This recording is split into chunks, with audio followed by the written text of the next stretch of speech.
kids. Remember, we're reading this book by Margaret Peterson Haddix. It's called Among the Hidden. And this is an alternate society book about a place in which there's a law that you could only have 2 children. So it's to control the population. Well, Luke is that unlucky 3rd child. One of the things that the story talks about in chapter 5 is how the government has bought the woods behind the house or taken the woods behind the house. And so Luke can no longer even go out in his backyard. He now has to stay confined in the house. And because the houses are being built so close to him, he no longer gets to sit at the table and eat with his family because the neighbors get suspicious when the shades are pulled down in the daytime. Sorry for Luke, he has to sit at the bottom of the stairs and eat his dinner, where he can't hear mom's soft voice, and his brothers Matthew and Mark oftentimes make jokes at his expense, but he can't hear them. So one of the dinners they had in chapter 5 is chicken and dumplings. And so I told my students as we were reading this, I have a great recipe for chicken and dumplings. So this was a book review, and then I'm gonna make a quick chicken and dumplings. It's so easy. Oftentimes after work I'm really tired, but this is also a meal that all 3 of my kids agree to. All 3 of my kids will eat. And in it, I just buy a roasted chicken, which I was able to find at Vaughn's, but I usually put 3 packs of these biscuits. This helps me from not having to make biscuits, but they were out at Vaughn's and I couldn't find Bisquick or anything. So if I were making this on a regular day, I would have 3 of these. But I did find this big one, so instead of cutting it in halves, I'm gonna cut these in 4ths. So I'm gonna use these 2 packages. I'm also gonna put in there, to begin with, saute an onion, a stalk, a celery. I'm gonna cut this up into fine pieces. I cut everything up really finely chopped. I'm gonna put 4 carrots. They're really big. If they were smaller, I'd put 6. And I'm going to put a tablespoon of dried basil and a tablespoon of dried Italian herb seasoning. I'm also gonna add chicken stock. I'm just gonna use 2 of these, and if you want to make it vegetarian, again, don't put the chicken or the chicken broth in it. You could put vegetable broth, and you could put whatever protein you want, protein substitute. So I've chopped up my onion, my celery, and my carrot, and it's a fine chop. And then I'm also gonna put a teaspoon of salt and pepper into that as I saute it in this pan with about a tablespoon and a half of olive oil. Let's do it. Oop, oh well, what happened there? All right, so carefully just toss that in. We're gonna go about a medium-high heat right here. And you don't want this to go everywhere.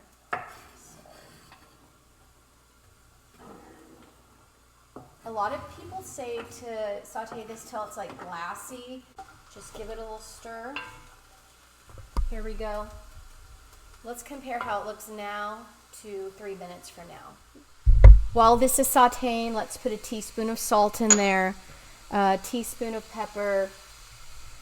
I put a little bit more than 1 teaspoon, but my kids love pepper. Also put in here a tablespoon of dried basil, and then our tablespoon of Italian herbs. If you want, you could just do both tablespoons herbs or basil. I just like the combination. And one time I tried to put a bunch of sage and rosemary in there. My family did not like that. It was too overpowering. Now it looks something like this.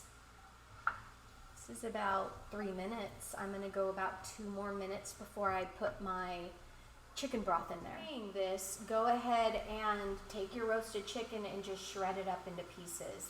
Just clean your hands and just get your hands in there and shred it up into small pieces. This is looking good, and I'm gonna just add the chicken stock. And let me tell you this is the Mrs. Boyt's Tired 28.5 minute meal, because when my mom makes this, I mean, she boils her chicken, she makes her own chicken stock, and she makes her own biscuits, and everything is from scratch, y'all. But again, this is a really quick meal that you could just do after a long, hard day of school or work.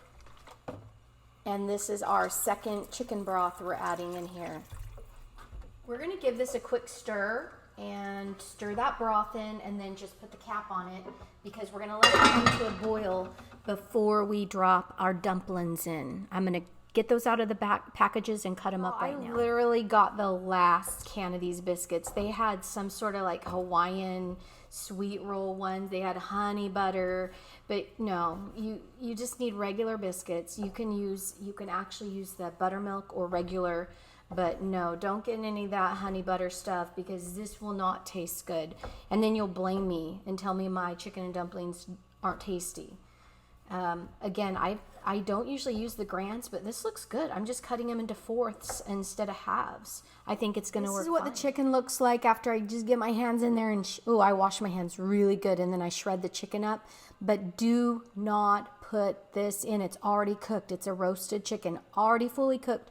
I'm going to put it in at the very last 1 minute after the biscuits are completely done. It's come to a boil, so we're just going to add these biscuits in.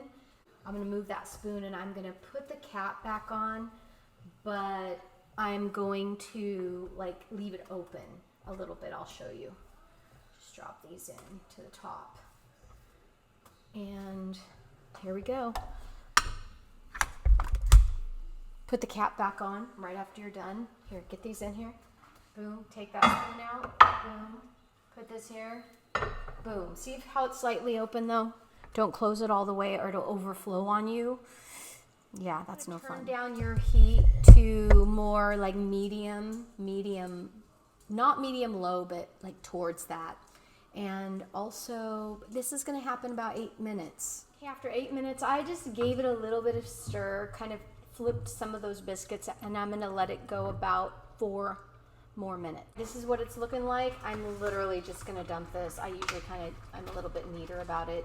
And then once you have that chicken in there, gently fold it in. And Dalton's here, Davey's here. They're ready to try it. You guys grab your bowls. Let's see if it turned out like my regular recipe. Because I usually don't measure anything, and I did this time. I'm sure it's amazing, Mrs. Boyd. Come and get a bowl and try it. Try it. Oh, I'm going to slip on this floor. Ew. How about a ladle? Let me get you one. Man, I have never had such a soup. How about you guys? Wow, this is tremendous. Oh. Each bowl, each bite gets better. Now you know what chicken and dumplings is, and I hope you guys, if you're not reading this book with me in my Zoom, if you go and get it, it's a really good book for, especially during COVID-19 when you're all sequestered in your homes, and you can put yourself in Luke's shoes because he too is living a life inside his home. Enjoy the soup, chicken and dumplings, and have a good evening. Bye-bye.